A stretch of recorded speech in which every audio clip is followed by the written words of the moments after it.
संसार का बड़ा विचित्र नियम है। माता उमा ने भगवान महेश से कहा, आप नवनिधि संसार के लोगों को दे दीजिए, इनको सारा सुख दे दीजिए, कोई दुखी ना हो, कोई की आंख में आंसू ना हो, कोई रोए ना, ऐसा संसार के लोगों को दे दो। भगवान महेश ने कहा, नहीं हो सकता, ये नहीं हो सकता।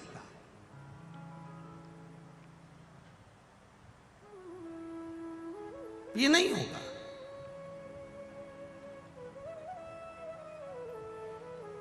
क्योंकि कर्म के अनुसार फल दिया जाता है। आप दुनिया की लेखनी पलट सकते हो, क्या कर्म गति नहीं पलट सकते? देव अधिदेव महादेव ने कहा, सुनो उमा, संसार के लोगों के लिए मैं तुम्हारा ये वचन नहीं मान सकता कि मैं सबको नवनिधियां दे दूं, पर इतना वचन जरूर दे सकता हूं कि जो मेरे शिवालय तक आकर जीवन में एक बार भी भूल से भी एक जल का पात्र भरकर मेरे ऊपर समर्पित करता है, मेरे शिवलिंग का मात्र स्पर्श कर लेता है, नवनिधि भले ना दूं पर एक निधि उसके जीवन में खुशियों की जरूर दे देता हूं। एक निधि, उसको महाआनंद निधि कहा गया। महाआनंद वो दे दूंगा मैं।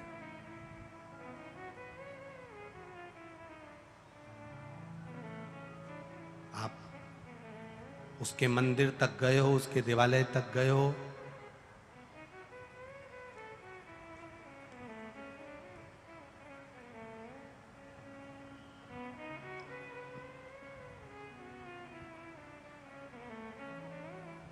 उसकी चौखट तक गए हो, उसने आपको दिया है, खाली नहीं छोड़ा।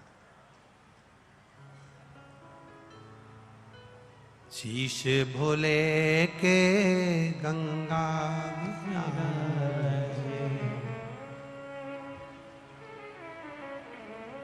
महाराज शिव भक्ति भोले को, भोले बाबा को मना कर दे,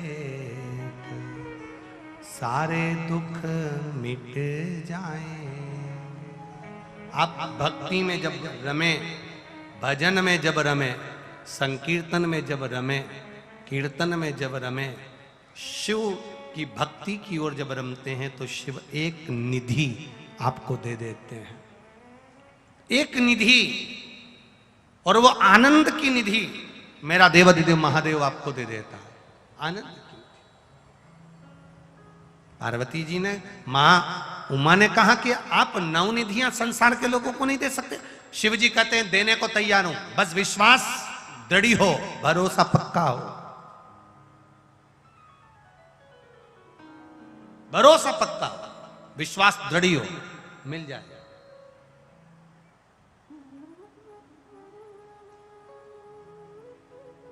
डमरू देखा है? डमरू, अरे बोलो, जम के बोलो जरा, देखा है? उसको ऐसे पकड़कर ऐसे ऐसे बजा देते हैं, देखा हो आपने? वो बजाया भैया ने, ठीक है। अब वो डमरू जो बजता है ना, उसमें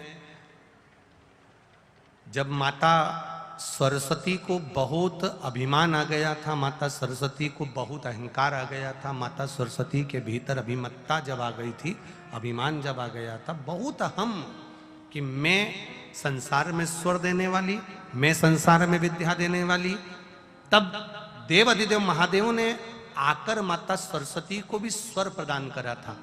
14 बार डमरू का नाद कर कर माता सरस्वती को स्वर दिए थे। जब 14 बार डमरू भगवान देवाधिदेव महादेव ने बजाया था, तो उसमें से हमारे वेदों के, हमारे शास्त्रों के श्लोकों के अक्षर प्रकट हुए थे। अर्थात शिव महापुराण की कथा कहती है, केवल शिवालय में जाकर शंकर भगवान का मात्र स्पर्श कर लेने से, मात्र स्पर्श कर लेने से, केवल मात्र स्पर्श कर लेने से सारे वेद, सारे पुराण, सारे शास्त्रों का सुख हमारे जीवन में प्राप्त हो जाता है मात्र शिवालय में शिवलिंग का स्पर्श कर लेने से।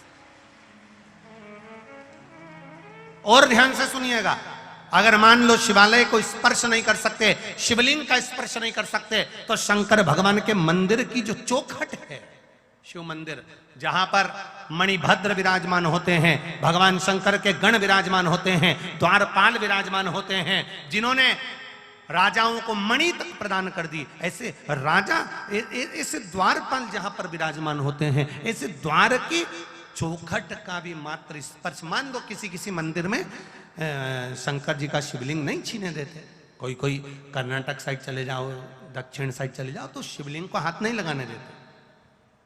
अगर मान लो शिवलिंग का स्पर्श भी ना करने दें, शंकर भगवान का शिवलिंग छूने भी ना दें, तो उसकी चौखट तो है ना, उसका द्वार तो है, उसकी चौखट तो है।